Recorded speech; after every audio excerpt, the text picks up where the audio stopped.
In the spirit of reconciliation, the Greek community of Melbourne acknowledges the traditional custodians of country throughout Australia and their connections to land, sea and community. We pay our respect to their elders past, present, emerging, and extend that respect to all Aboriginal and Torres Strait Islander peoples today.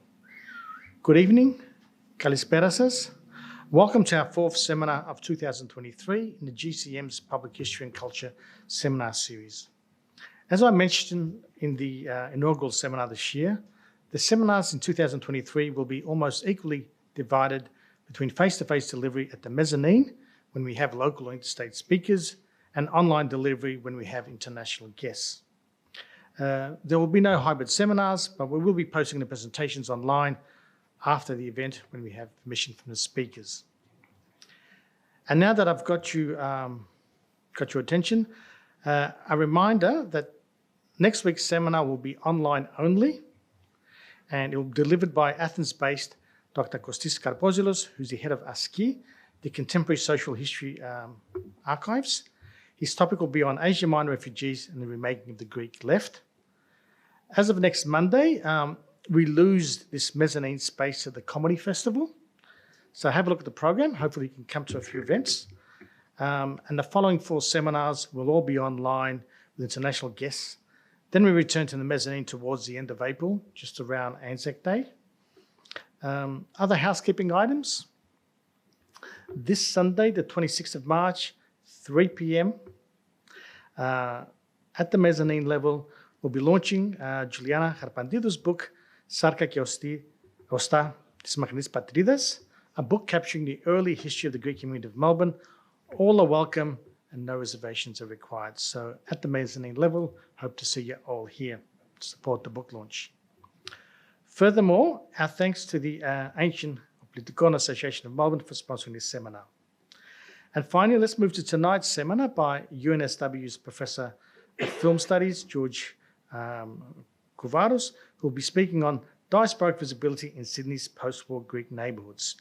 And to introduce tonight's speaker and topic, we have with us Dr. Andonis Piperoglou, the Lennox Senior Lecturer in Global Diasporas from the University of Melbourne. Andoni, can you come to the podium, please? Big round of applause for Andoni, please.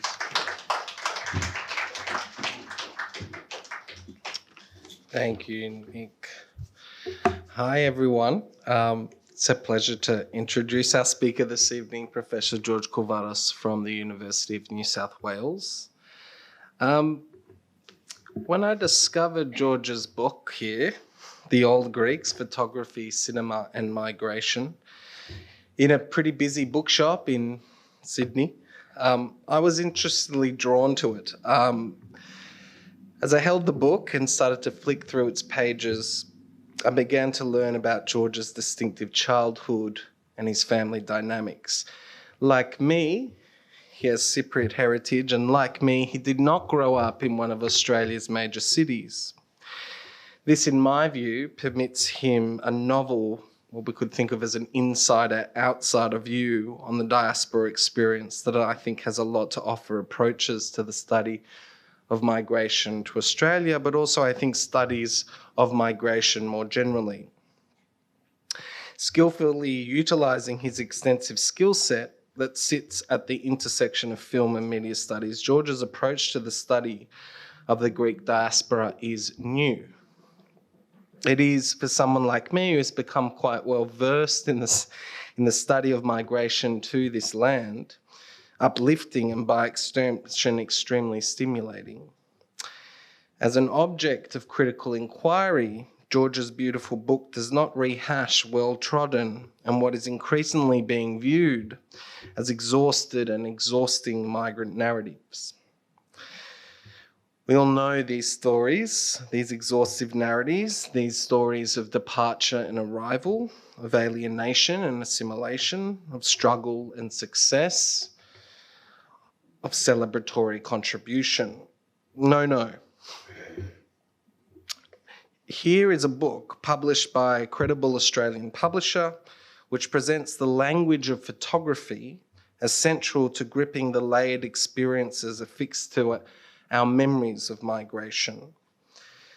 As someone who's inherited the traumatic shadow of what we could think of as a modern Cypriot migration experience, something that I inherited largely through the visual images of my mother's family's, visual images of my mother's family passed on to me, that is really absent in our history books.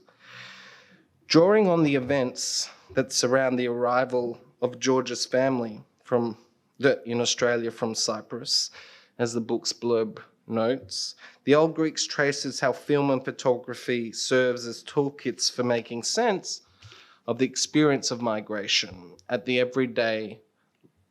level of everyday life, and also through creative practice. It's also a book about how deeply the perceptual and emotional displacements, how they define migration and how they're embedded in forms of thinking produced by photography. I couldn't put the book down. It weaved in commonly talked about yet relatively under-examined stories associated with the global human phenomenon of migration. Stories about the awkwardness of arrival made me think about my mother in transience in Athens between Larnaca and Melbourne.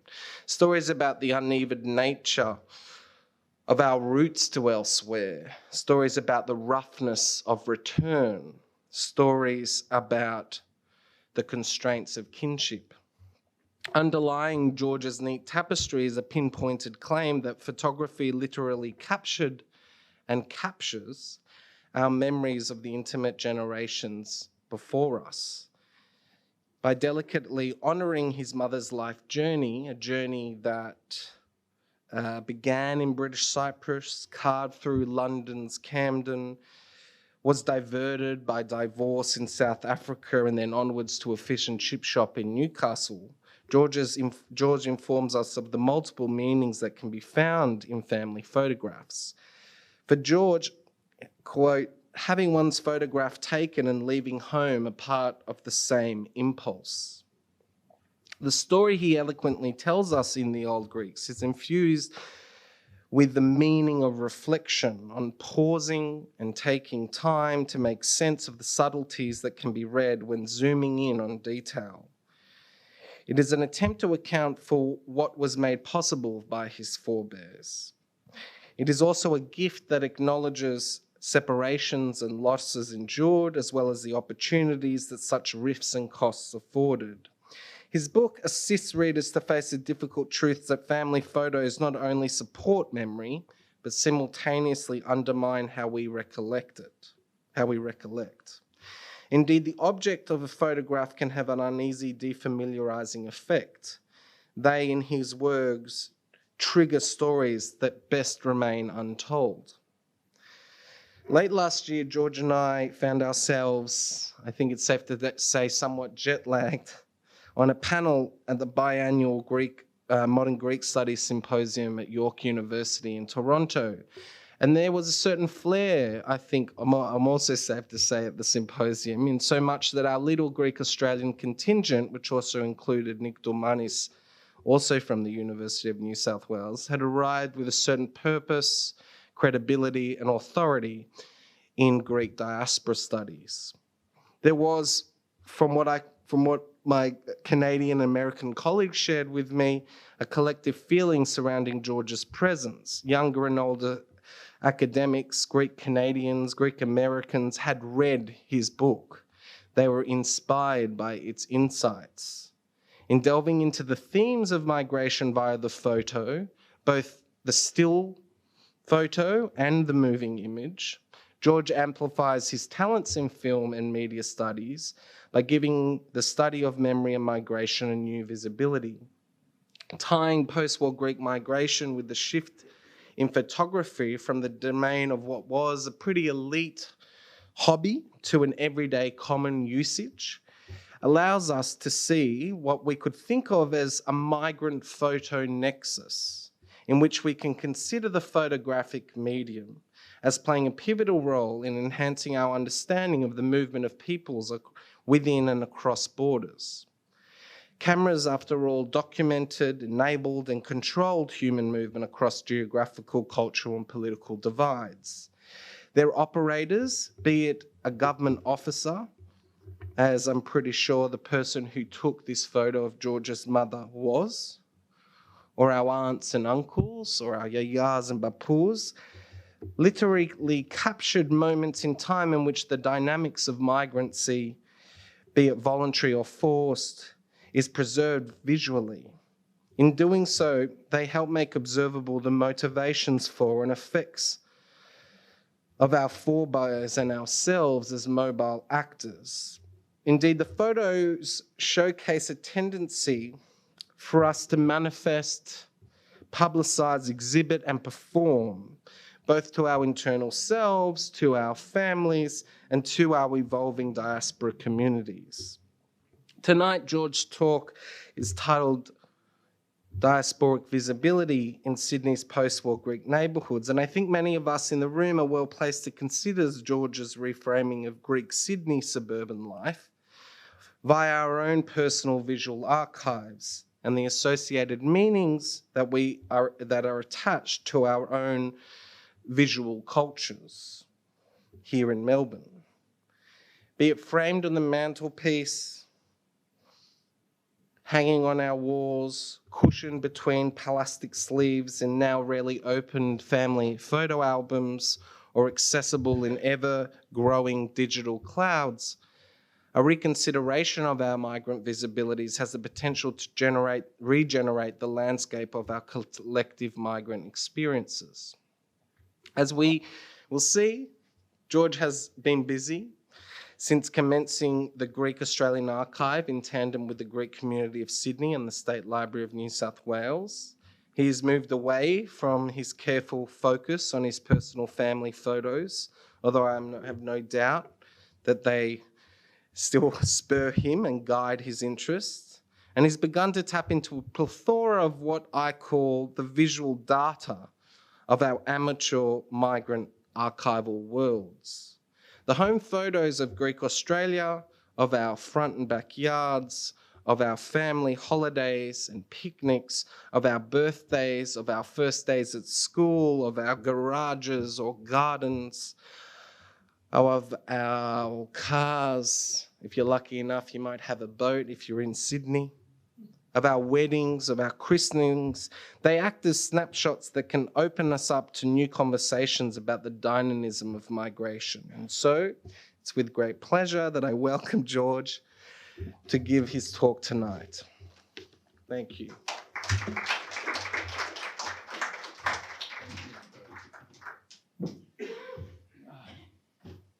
Thank you very much, Andoni, for that beautiful, comprehensive and insightful introduction to my talk and to the work.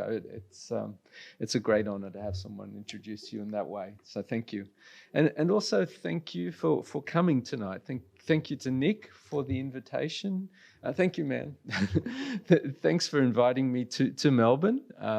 This is the second time that I've spoken in this room. The first time was for the Greek Writers Festival that was hosted here, I think, in 2019.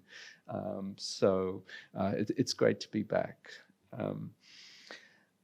A lot of what Andonis has just spoken about, I'm going to return to and tease out a little bit and give you a sense of what's at stake and some of the history around the issues concerning diasporic visibility. I think that's the title itself, it's a mouthful and it's a very academic title. And I was thinking about it, offering a different title to this talk called Baby, Baby, Baby, Shop, Shop, Shop, Car, Car, Car. And I'll come back to this as a way of summing up the kind of question of diasporic visibility and how it's constituted. Let me begin. So this paper draws on material gathered as part of the Greek Australian Archive, a collaboration involving the State Library of New South Wales, the Greek Orthodox Community of New South Wales, and the Australian Research Council. And I'm leading this project with my colleague at UNSW, Associate Professor Nick Demanis. But it's also an extension of a wider research project that Andonis elaborated concerning that intersection between post-war migration and photographic media. And by photographic media, I mean both film and photography, but tonight I'm just going to be talking about photographs.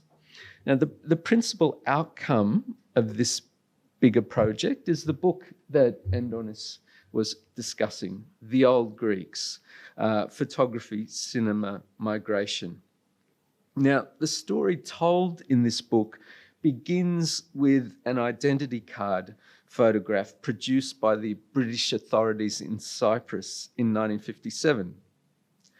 The woman in the photograph was 22 when it was taken.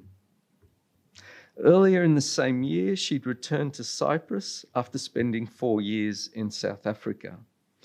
2 years later, she married my father, and following the birth of my elder sister, they migrated to the UK, where I was born.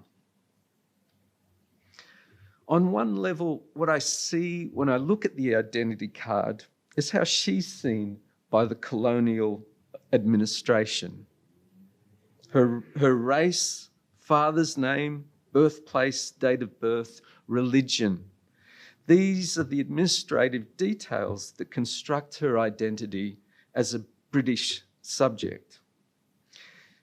But if I focus my attention on the badly creased black and white photograph that's attached to the identity card, I can see something else. How this striking young woman sees herself.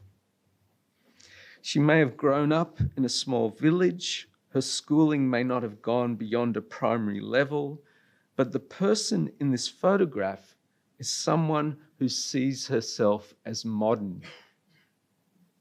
And by describing her in these terms, I'm simply acknowledging the way in which her sense of who she is has been shaped by forces that are part of what historians refer to as the experience of modernity. Airplanes, ocean liners, telephones, magazines, the cinema. In short, mass communication and mass transportation. In my mother's case, her experience of these forces was shaped by the time she spent living and working in South Africa. But even before this, for her generation of villagers, photography was an essential part of how the encounter with modernity was mediated. The remarkably simple, yet also still radically new experience of standing in front of a camera and having one's picture taken was a way for the members of this generation to distance themselves from their homes and their pasts and contemplate a journey elsewhere. Photography helped them to remember what was being left behind. At the same time, it provided the means to render their aspirations visible. To say not only this is who I am, but also this is who I aspire to be. Now, of course, migration has two parts, leaving a home and making a new home elsewhere.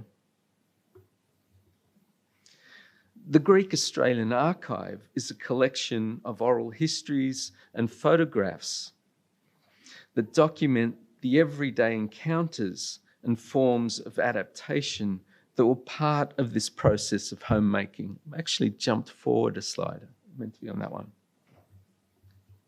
By the way, this is how the online presence of the archive is starting to come together. This is some of the design sketches that the State Library is putting together to create the visual archive, where the oral histories will be gathered and where the photographs will be gathered and how it will be organised. So that gives you some sense of the design logic that we're using. So this archive is a collection of oral histories and photographs that document the everyday encounters and forms of adaptation that were part of this process of homemaking, that second part of migration. Its specific focus is the interactions that gave Sydney's post-war neighbourhoods their distinctive character. Interactions occurring in shops, small businesses, factory floors, community centres, schoolyards, as well as sporting and recreation venues. In other words, places where different and sometimes opposing values and customs are reinvented, where identity is not something stable and predefined, but something that's transacted as a matter of routine. Following the lead of other researchers, we understand neighbourhoods as physical locations that are geographically bounded. So Marrickville begins here, it ends there. Petersham begins here, it ends there. Enmore begins here, it ends there. So neighbourhoods are these kind of geographically bounded places. But we also approach these locations as clusters of relationships that facilitate an array of private needs. Finding a place to live, securing work, developing friendships, knowing who to call on and trust. These are some of the practical undertakings that constitute the challenge of getting by and getting on in a new place. They are also what bind the individual to the social space of the neighbourhood. By approaching the study of neighbourhoods through the matter of their functionality, in other words, what they enable their inhabitants to do, and this is really how we're understanding neighbourhoods, in terms of how they function, what they allow the people who reside there to do. So the framework employed by the archive is indebted to the work of the French sociologists Michel de Saussure and Pierre Mail. For these authors, the interactions that structure neighbourhood life have as their primary goal the privatisation of public space. This is how they understand a neighbourhood, that it involves the privatisation of public space. And this is how they put it. They say that the neighbourhood can be grasped as an area of public space in general, in which little by little a private, particularised space insinuates itself as a result of the practical, everyday uses of this space. Just to break this down, knowing where to get on the bus, knowing which shops sell a particular type of ingredient, knowing where to have a prescription filled, knowing what not to do. Neighbourhoods, we can conclude, are places that we learn to master, little by little, through those practical, everyday engagements. And the payoff for this is the attainment of something that's essential to how we position ourselves in a social context: recognition. That's what a neighbourhood provides. To put this as simply as possible, a neighbourhood is a place where we feel recognised. A wave, a glance, a tip of the head, even the occasional smile. These everyday acts of recognition orient us practically, whether it be as a Muslim or a Christian, Anglo or Greek, business person or customer, sports person or workmate. These are the means through which cohabitation is managed, and the matter of cultural difference is negotiated at its most everyday, mundane level through these acts of recognition, everyday acts of recognition. Now, acknowledging that these processes are deeply implicated in relationships of power does not discount the broader point, the larger point that I'm making here, namely that recognition is essential to the transactional nature of neighbourhood life. It's how individuals negotiate a sense of continuity between the intimacies that define the private space of the home and the public engagements that determine our coexistence with others. So let me sum up. There are two key points being made. The first one is that neighbourhoods are not just geographic, but also social spaces. Okay, that's my first main point. The second one is that a neighbourhood is a place where we feel recognised. We feel recognised by others who are not just others, they become neighbours. Through being recognised, feeling that we're recognised, and recognising others. It's in that exchange of recognition that we mark our place within a neighbourhood. So this framing of neighbourhoods as places of recognition provides an opening for considering the role played by photography in the work of homemaking. And what I'm going to do in the rest of this paper is to suggest two ways we can draw out the historical value of the photographs that were produced by the post-war generation of Greek Australians. How these photographs enrich our understanding of the experience of migration. Okay, two frameworks. The first is concerned with what the photographs show of the lives of this generation. Their dwelling places, domestic circumstances, their sense of decor, their places of business, their ways of dressing, the family rituals and social lives. By providing a visual record of these matters, the photographs collected as part of the archive provide an engagement with the look and feel of neighbourhood life, as it was lived, not simply as it was remembered. More precisely, they reveal the different forms of intermingling between young and old, public and private, workspace and home space that gave these neighbourhoods their distinctive character. And this has got to do with the type of housing that characterised the inner city neighbourhoods where post-war Greek migrants tended to cluster. Rows of terrace houses and cottages often sharing a common wall. But it's also a consequence of the nature of small business life. Corner stores, fruit shops, takeaways, milk bars. In other words, businesses that often relied on a family being able to live and work in the same dwelling. The business at the front facing the street and the living spaces at the back or up the stairs. We've all been there.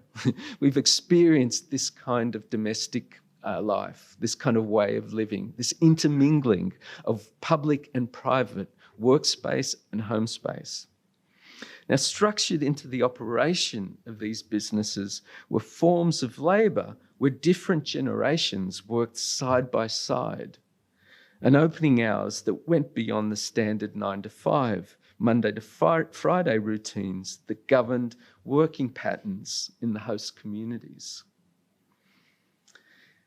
So that's the first way we can understand how these photographs enrich our understanding of the experience of this generation. The second way we can use the photographs to do this requires us to focus on something that's actually quite hard to gauge. And that is what these images do. In other words, their utility for the individuals involved. Focusing on the matter of utility underlines photography's status as a form of public expression that is always in the service of something, In other words, it's framing photography as a vernacular art. So in the case of the images produced by the post-war generation, this something that it's in the service of has at its heart the aspirational nature of diasporic life. Now, for me at least, the most important work in this field, the work that's helped me to understand how these photographs function, their utility, the work that these photographs do, is in fact undertaken by a Black American scholar, Tina Campt. In her 2012 book, Image Matters, Campt looks at the lives of Black families in Germany and England in the decades prior to and immediately after the Second World War. The photographs that she examines fall into the broad category of family photographs, as well as portraits produced en masse by studio photographers. The historical value of these images, she argues, lies not in their capacity to reveal how things were for the people in the photographs. Rather, it lies in their capacity to bear witness to things that are not put in words. All right? So she's saying that the value of these objects, the historical value of these objects, is not to provide proof or evidence of how things actually were. It's to allow us entry to things that are not necessarily put into words or spoken about. And this is a really important shift for thinking about how these objects function as historical documents. So she sums it up very well. She says, put another way, rather than using photographs as documents or evidence of the past in the sense of an illustration, confirmation, or supplement to historical facts or information we already know, what if we thought of the image instead as itself an enactment of that past, as sites of articulation and aspiration, as personal and social statements that express how ordinary individuals envisaged their sense of self, their subjectivity, and social status. She goes on, the photographs are images that have circulated privately and publicly. They're images that traveled within families across different generations, and in some cases, even across oceans and continents. They are photographs made for particular and often sentimental reasons. Yet they were images that also served the aspirations of their sitters to be or become particular kinds of subjects. So we're dealing with this question of the utility, the use, what these photographs allowed their subjects to do. And she's saying that their utility lies in their capacity to enact the aspirations of their subjects. The aspirations of their sitters to be or become particular kinds of subjects. So two propositions underpin her way of reading photographs. First is that we take these images not as statements of how things were, but as enactments of how people wanted things to be. And second, that by looking closely at the elements that structure these enactments, we're able to hear what often remains unspoken as such. Lending an ear to this unspoken dimension requires us to place the details contained in the photographs within the larger context of the displacements and ruptures that characterize migration. It also requires that we approach these images as a collective form of expression. that is recognizable through the repetition of certain gestures and elements. This idea that we take these photos as an expression, a collective form of expression is crucial. So keeping her eye on the commonplace elements that give the photographs of Black European subjects their serial dimension, in other words, the kind of the way that they kind of repeat each other. Camp claims that their most striking feature is that they're not singular or exceptional. Rather, it's the familiarity and widespread circulation of such images that testifies to the enormous work they perform in creating a sense of self, a sense of community, and belonging for their subjects. And her conclusions about the nature of this work hinges on the capacity of the photographs to give voice to what she calls structures of feeling that have as one of their most powerful registers aspiration. An aspiration to be someone, to be proud and good looking, respectable and upstanding, an aspiration to betterment and middle class prosperity.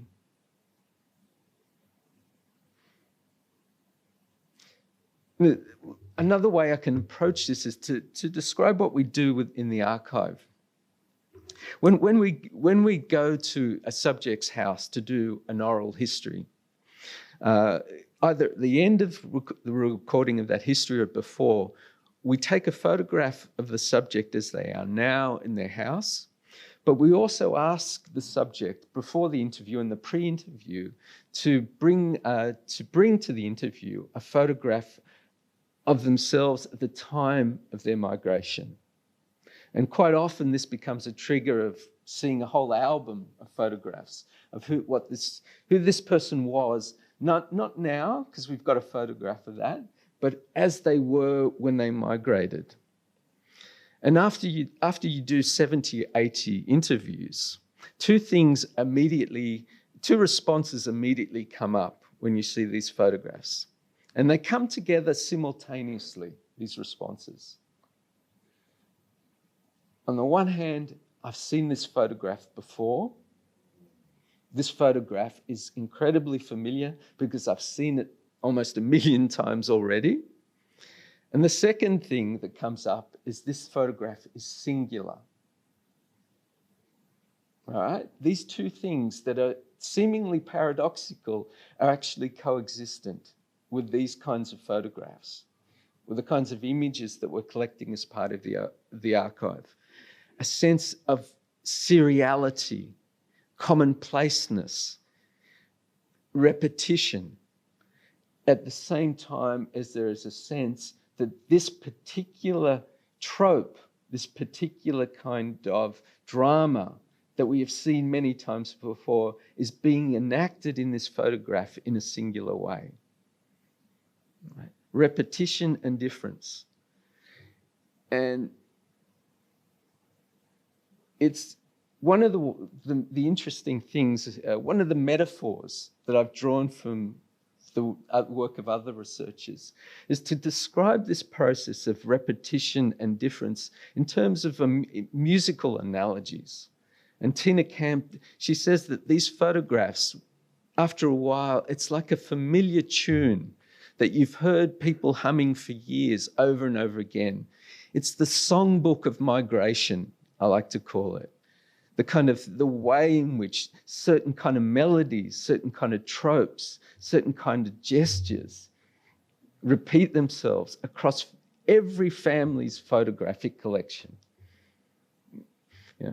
If you go to your cousin's or a neighbor's photographic album, if they've gone through the experience of migration, you will see this tune being played out over and over again. But each time it's sung a little differently. Each voice gives that particular tune, this particular very familiar melody, its distinctive rendition. So returning to the broader thrust of this research, the questions that are being asked here of the images can be summed up as two ways. Why does a community make certain kinds of photographs, and what work do they perform? That's what we're trying to find an answer to. Why do communities who have gone through migration, whose lives are kind of enmeshed in the kind of diaspora, why do they make certain kinds of photographs, and what work do these photographs perform?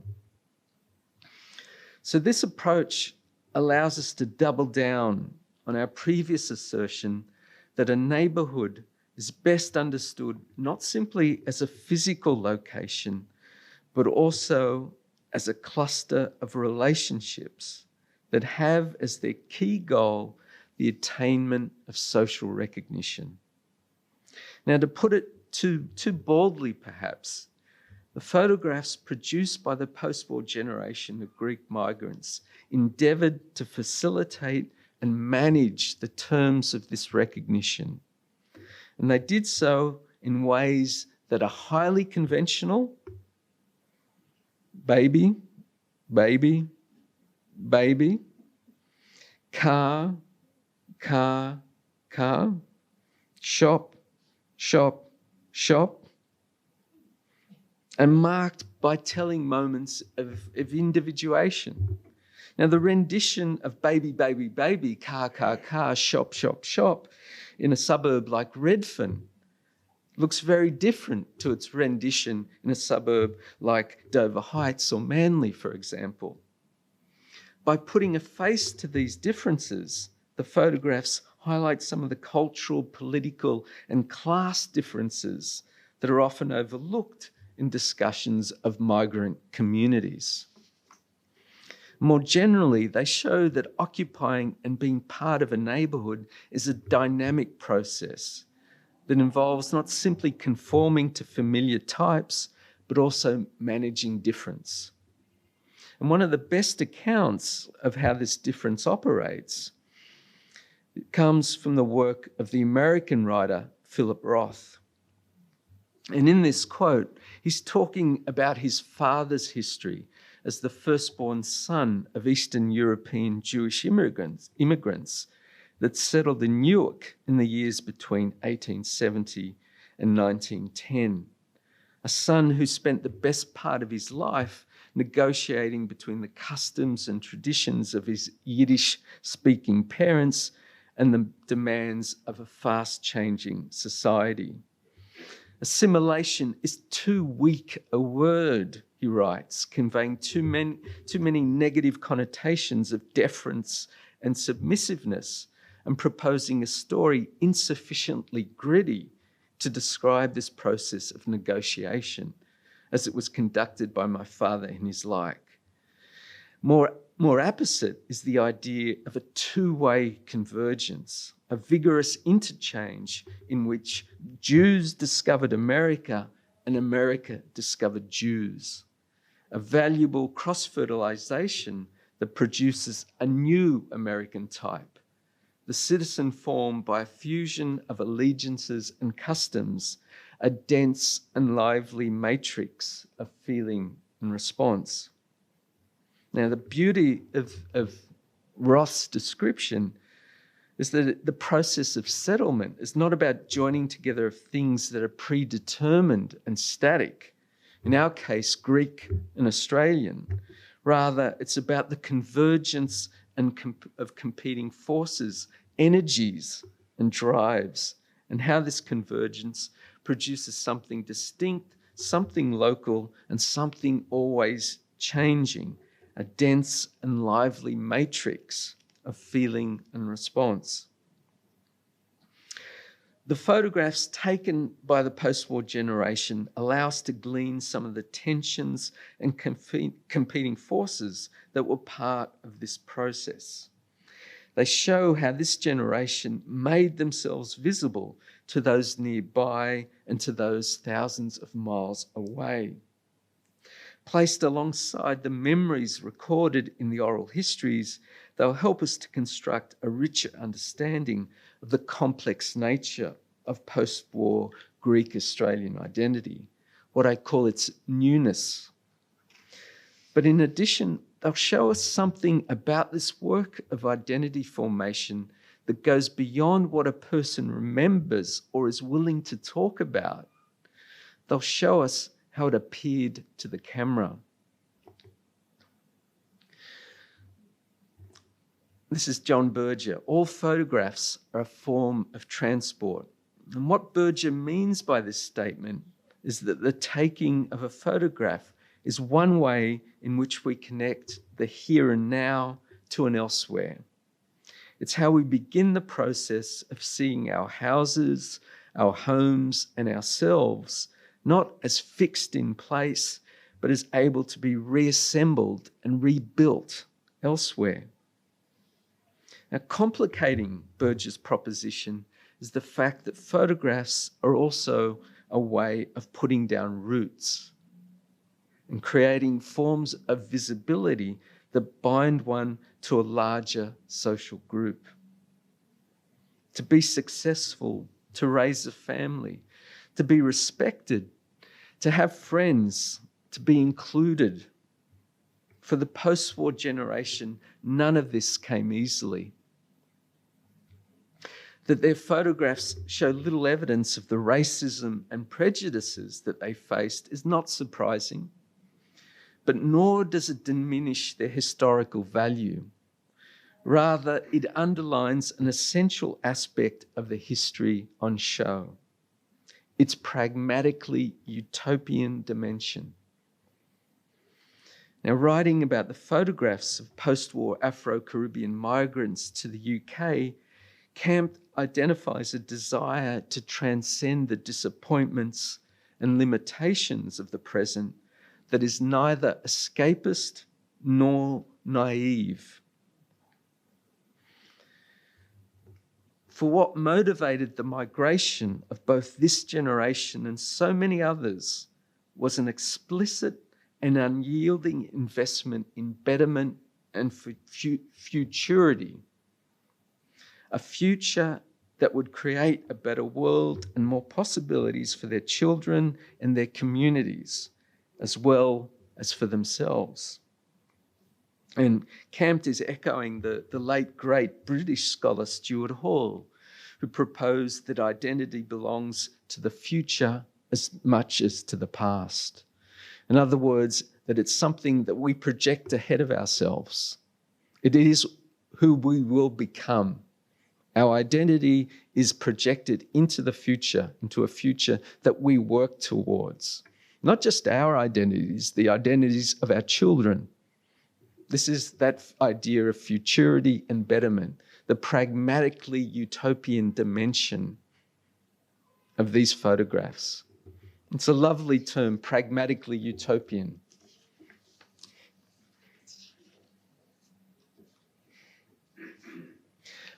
I'm going to conclude by suggesting that this investment in the future, in what will come, in what will become, is also part of the images produced by the post-war Greek Australian migrants.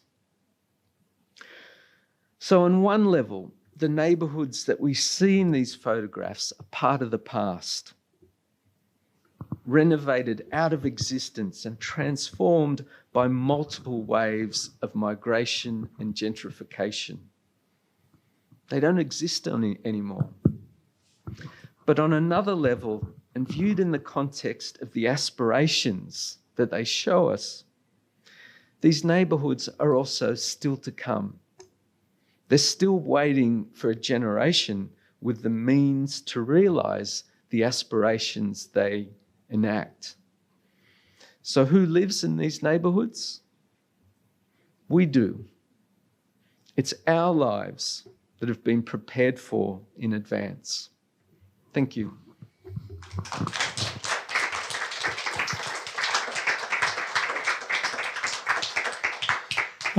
Thank you, George, for that excellent presentation. Very thought-provoking, but also, I think, very nostalgic when we see those photos. And For sure. yeah, I'm sure there'll be some questions from the audience. I've got one. Unless, Andoni, you want to go first? Or? Okay. I need more time to formulate. I guess I'm. Look, this is beautiful work, and it does take us forward. I'm interested to hear from you, George, about the intergenerational component. So you just touched on there that our identity is projected into the future, and have something to offer then the younger generation. So I guess I'm interested in what way can you get to thinking through what it means for those that didn't experience that migration, didn't live it, and perhaps through upward social mobility, through that pragmatic utopia actually carried out, lived out, that younger generation reflecting back on these images and what they offer. Well, that really is the subject of the old Greeks. That sense of, although I was 4 when we arrived, I went through that experience. I suppose it was an experience that was pushed away for a long time. But this sense, what I was trying to capture in that idea of futurity, it's got to do with the photographs and how they, and their aspirational nature, their pragmatically utopian dimension. But it's also got to do with the sense in which the generation that you're referring to, our generation, if I could include myself in your younger generation, there is a sense that we encounter all the time that our lives were intended in advance, that our situations, our opportunities, our kind of, our histories have been shaped in ways that are direct and visible, but also in ways that are invisible, that kind of are the marks of hauntings, of things, of histories that we don't know about, that are part of our everyday experience. Our everyday lives as kind of first generations Australians are lives that are constantly being shadowed by histories that we don't own, that are not ours to own, but are there and they're present in gestures and in kind of certain tones of voice and certain kinds of responses, and certainly in the spaces around images. I'll just add, so within the book, one of these moments that struck me is you discussing an image of your mother at a moment that was neither in Cyprus and nor in Australia, in capturing then this moment of transience in her life, which forced me to go to my mum's photos and then ask her about a particular image of her and her sister that I always thought the image was their journey to Australia. And they are at a street bazaar. There's a lot of colour in the image. And it's an unusual image because of that colour. It doesn't kind of capture what the car kind of melody. But upon asking her, which was my assumption, I had assumed it was the journey to Australia. It was actually the journey, this one-off journey that wasn't shared to me. about a very quick return trip back to Cyprus. And so that added to the trauma of the migration experience, being that this desire to visit back home occurred, and it was rapid and quick, and it meant a realization of how far they had already moved on from the world that they had left. But to think that the story of return, a quick moment of return, was to be withheld from me, wasn't to be part of the story of growing into Australia, of maintaining culture, but coming here, like, to that Roth quote. So I guess there is, like, within the repetitions that you're putting forth, and the secular nature, but also the really beautiful ways that we can read individuality, the singular stories and inflictions that can be told. Through that is also surely really weird moments in which you see a really odd story that's removed from. So there are two things happening in what you described. One is that you had kind of constructed a story around that image of your own version of that migration. The second thing that's happening goes to this idea that what the images enact are structures of feeling, that they allow what was never spoken to be heard. One of my favorite quotes about what history is and what a historian does, it's one that it kind of comes from Walter Benjamin, or he uses it. It's not by him, but he uses it. He says that the role of the historian is to read what was never written. Now, the value of these photographs is they allow us to listen to what was never spoken. You know what I mean? That's the kind of history, that's the kind of articulation that I'm interested in using these photographs for, because there's the oral histories, and we get a lot from that, but there is so much that will never come through in that context, right? Because of the way it's a different kind of it's a different kind of revelation. What someone will say in an oral history context versus the kind of structures of feeling that generated by photographs is vastly different. Nikos. I just thank you first of all for your beautiful, eloquent and elegant presentation. Thank you. And I'd just like you to speak a little bit more to this tension between the said and the seen. And also to speak to the spookiness of the archive. Because there's two levels in which the archive is quite spooky. One is information, the other one is about ideology. Let me give you an example of the first. About 25 years ago, I was at a presentation when the filmmaker, black British filmmaker Isaac Julian, was talking about a film he had just made called Young Soul Rebels, which I'm sure you know. And it was a film that was set in London in the 60s and 70s, and when he was a young man. And because it had funding from the BFI, the British Film Institute, they had proper researchers and everything to find out about period styles and everything. But when the researchers tried to find out what young black British people wore in the 60s and 70s, the archives came back blank. So Isaac said he had to go to his mum's photo album in order to be able to find out what was the normal dress code of his childhood in order to show what these kids looked like in the film.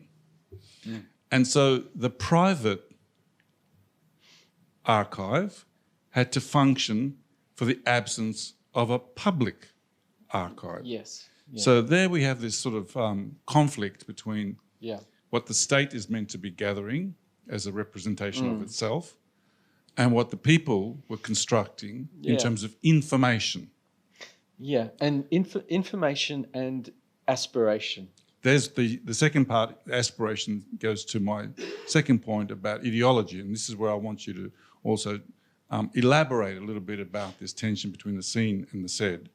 Because Okay, so there's two... let me elaborate that one then. Okay.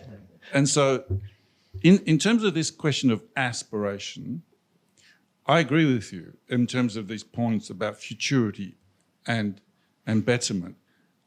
Our parents were convinced that coming here was a step up in some way or another, if not for themselves, at least for their kids, right? So the idea of progress, betterment, futurity, was really embedded in every single step of their journey. Now, when you look at the archive, there are so many symbols of that progress. The antenna on that TV, for instance, and the way in which people dress up for it in order to show that they got out of the mud. And the emphasis on being clean and ironed clothes and fresh and all that was very, very important, obviously.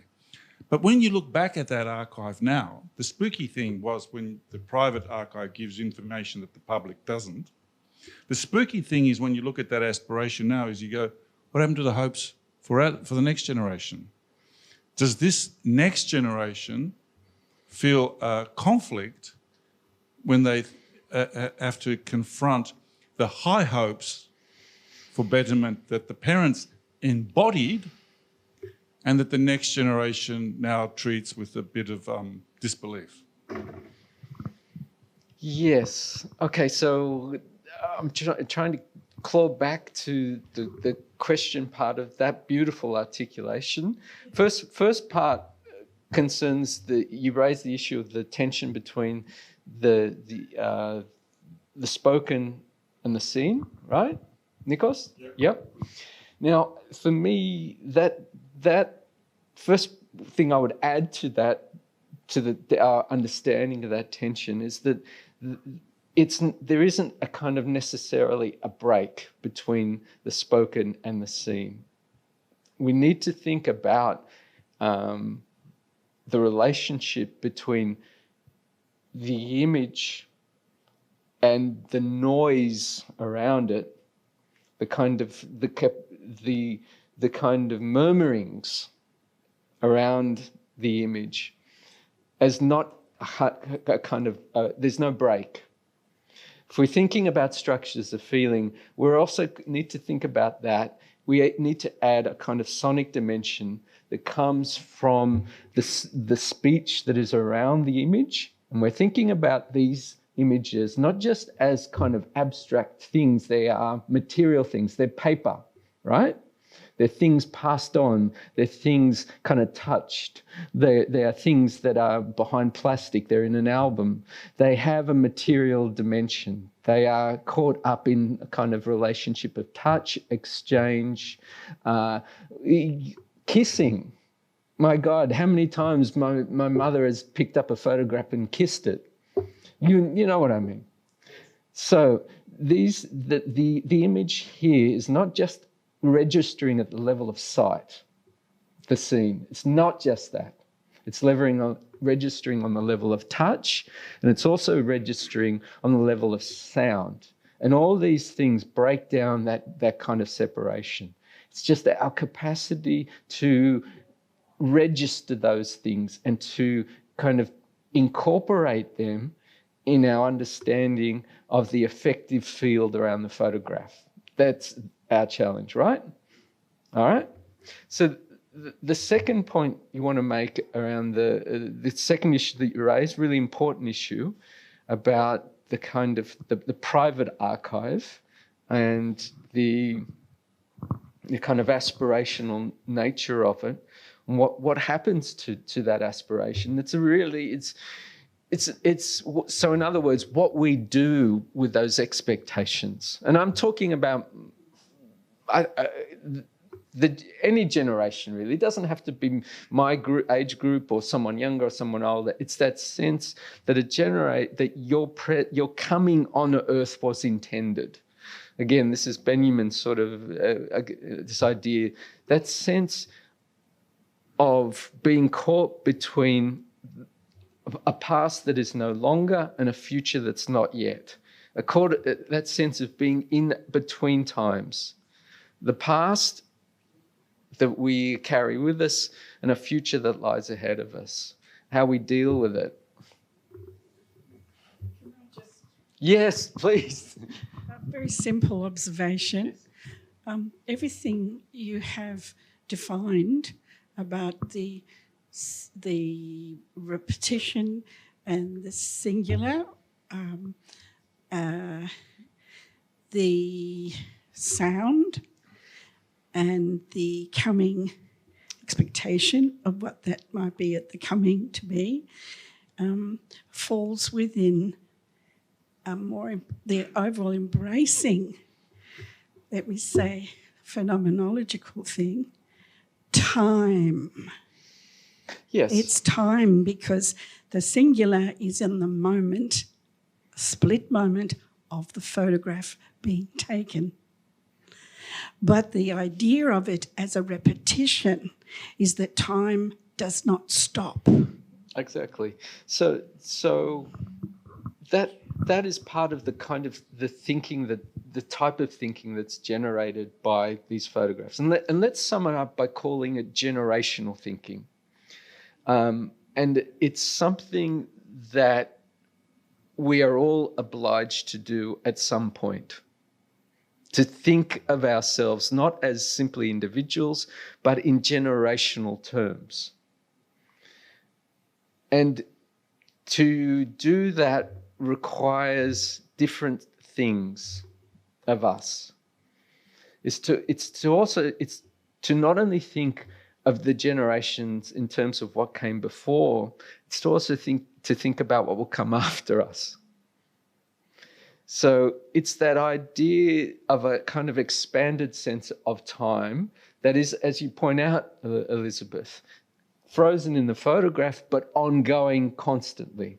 So what is conveyed in the photograph and what is an essential part of what we can call generational thinking is that consciousness of the ruination of time, the ongoing, and how to think with that. And how to think with that in a way that isn't kind of frozen, that isn't kind of caught in the headlights, so to speak, that is actually able to turn that generational awareness into a kind of ethical, productive engagement with the present. That's my answer, Nikos. I finally got there after thinking it through.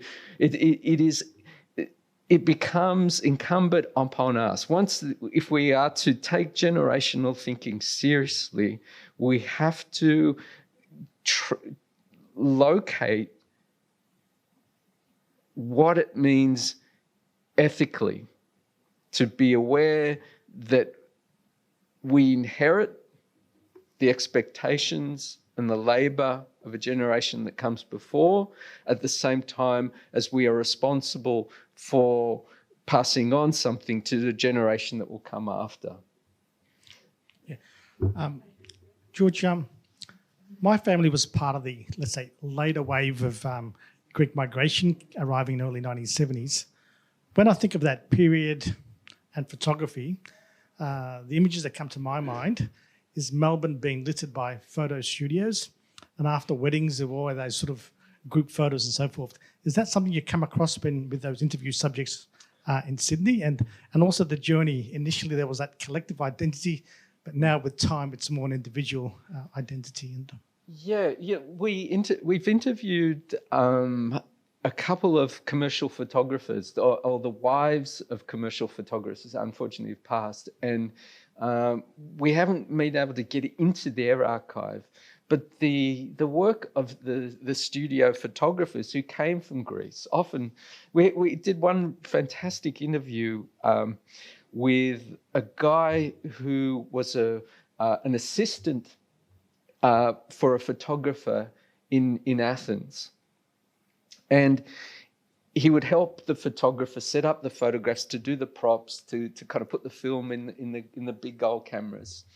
And people would come through the studio And they would come and he would talk to them and they'd get their photographs taken and they'd get their passport photographs taken.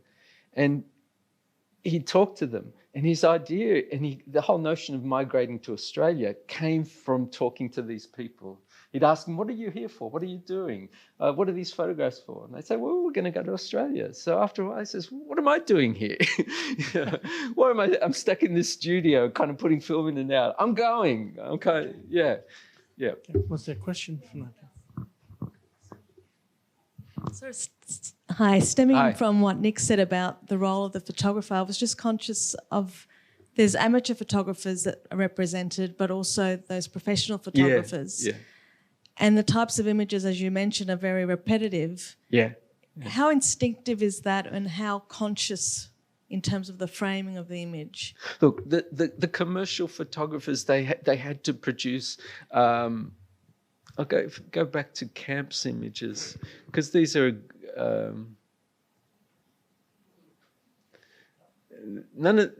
it's more. See, these photographs here are the kind of photographs that a relative would take outside the church or in the street, etc.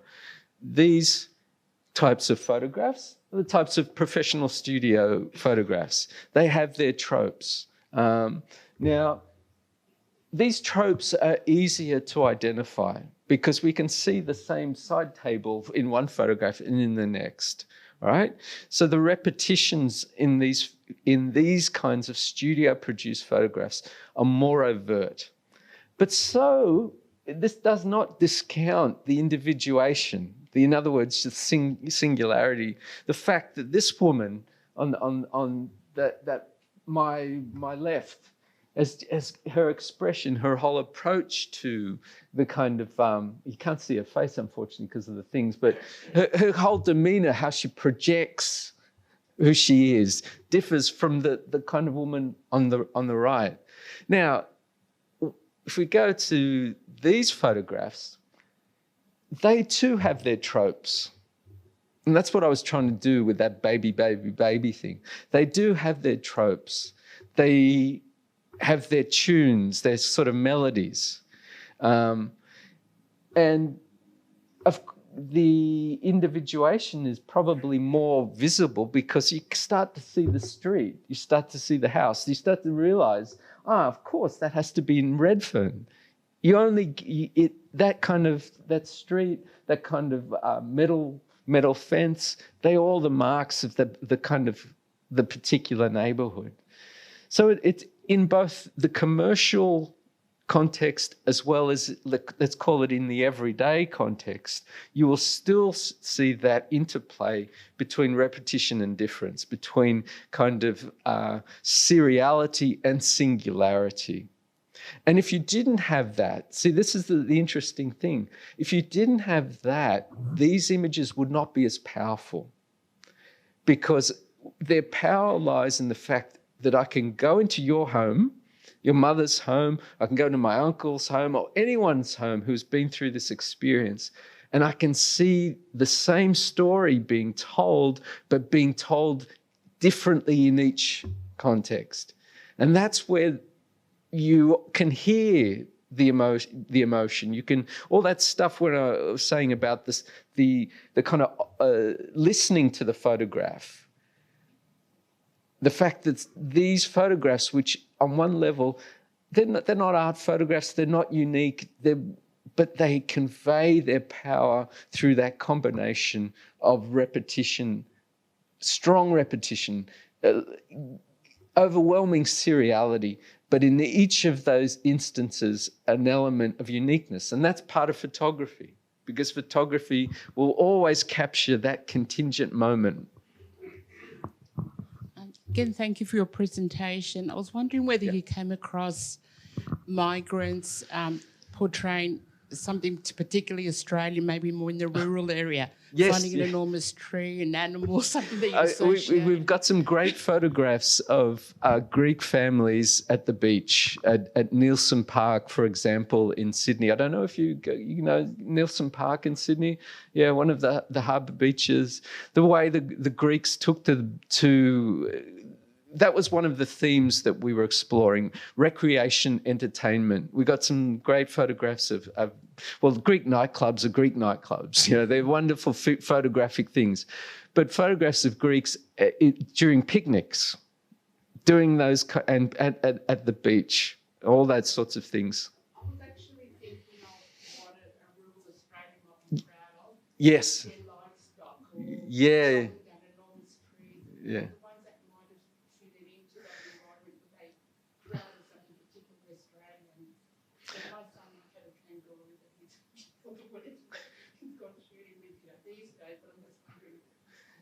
Look,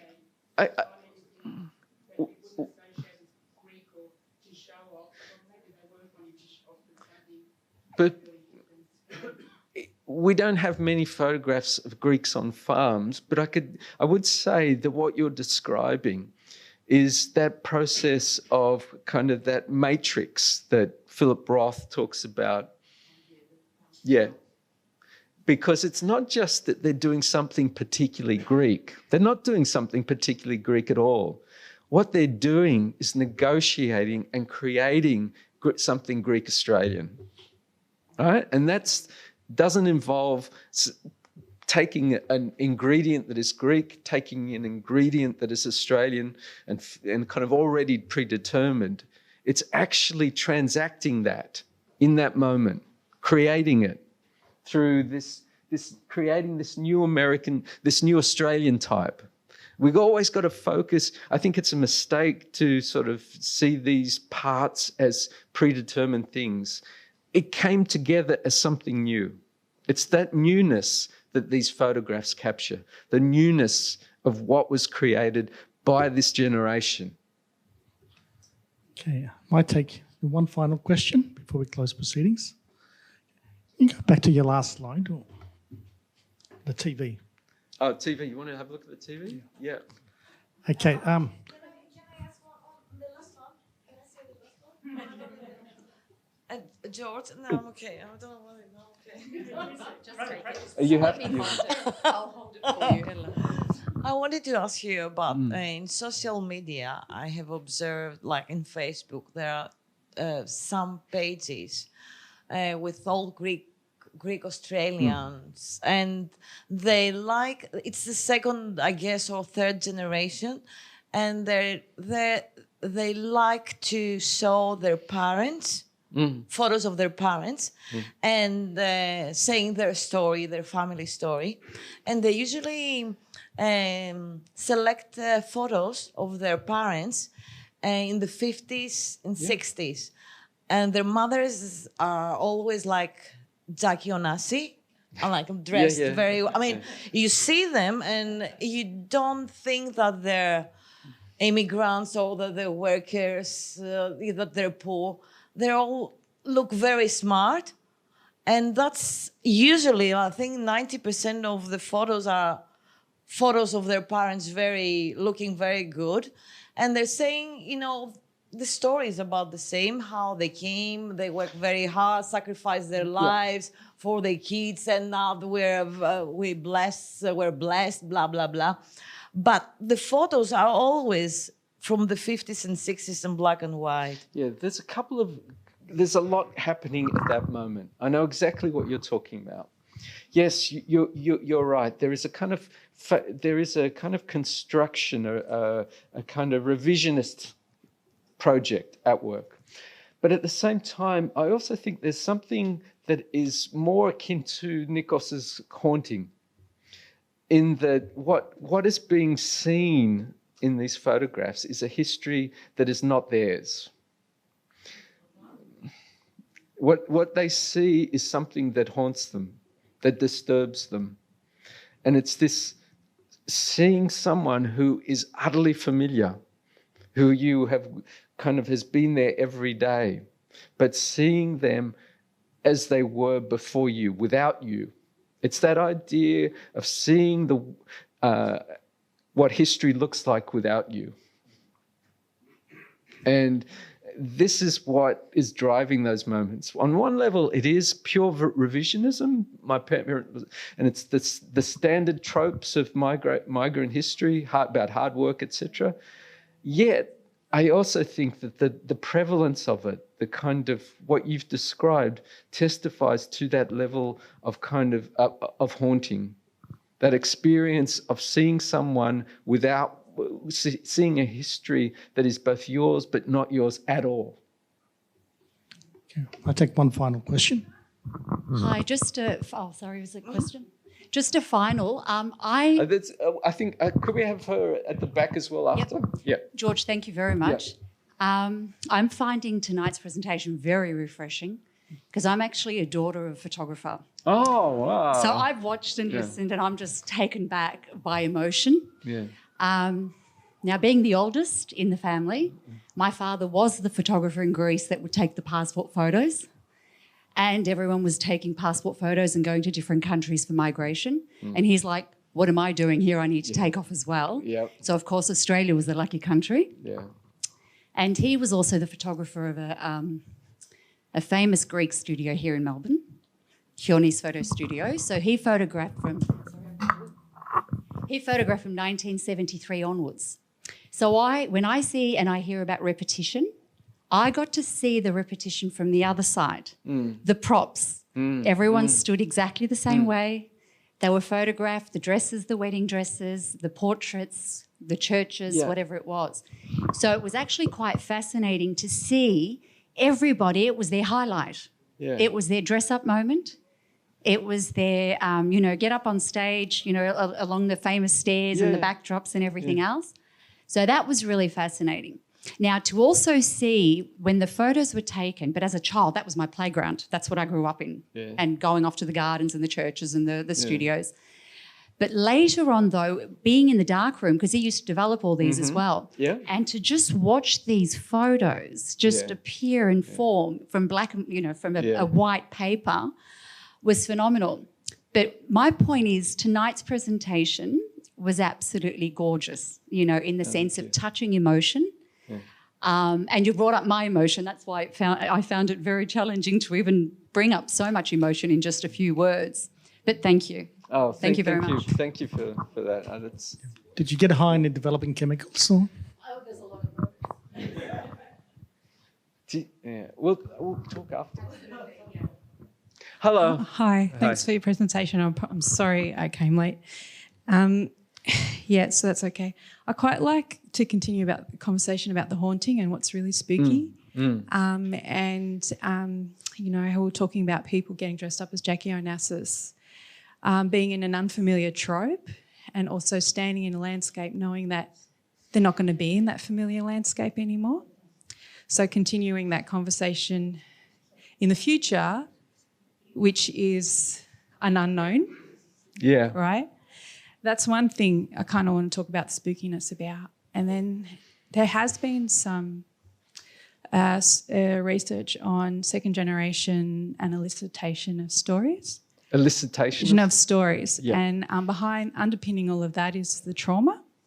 Yeah. So the hidden stories within the other hidden stories, and which I think, as we talked about time before, like time, it takes time to understand that experience. So as a material object and also as a living object, I think it's really, really fascinating.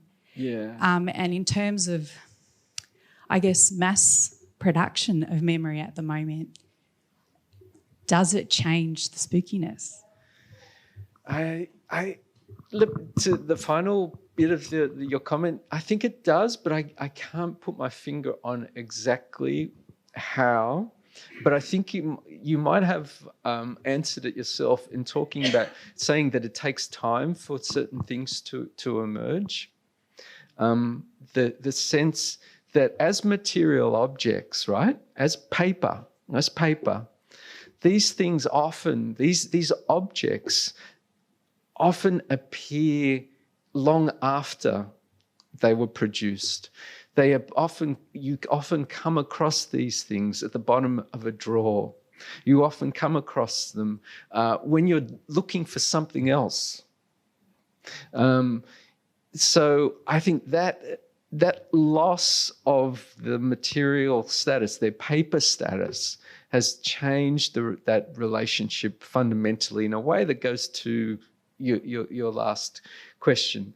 But I think I want to pick up on something that you were saying again about the elicitation of these stories. Yeah.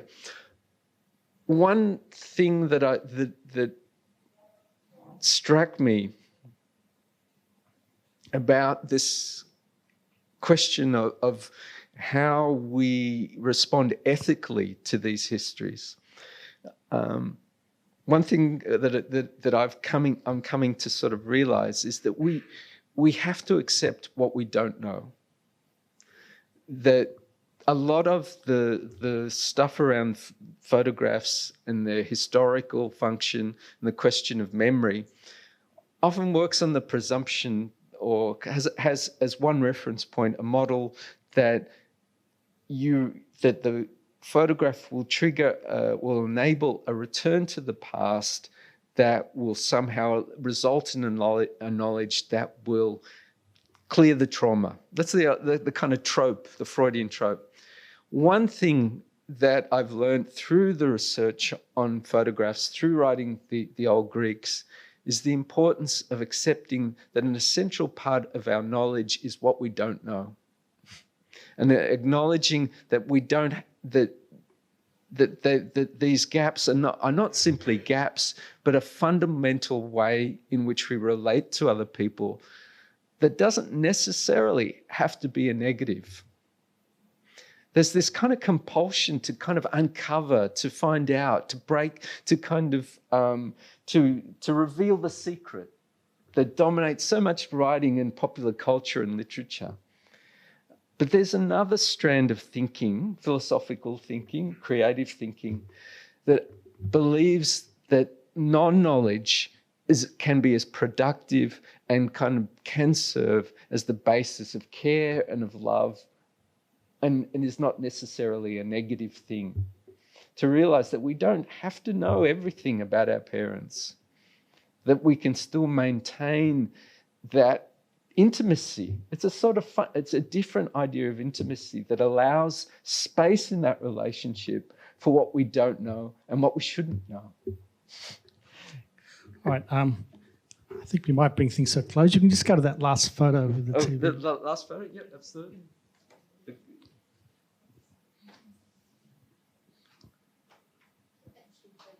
Okay. For those who don't know what's next to that TV, that's called a remote control. That's all. All right.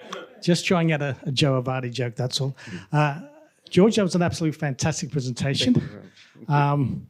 I don't know when the deadline or the finishing date is for this project, but we'd definitely like to have you back again at some point in the near future. And there's the archive when that's done, but a lot of these thoughts are part of the next book that I'm working on, which is a kind of combination of more a kind of follow-up to the old Greeks. Yeah. So, okay, big round of applause for our speaker. And a bottle of mineral water for him as well, as a gift.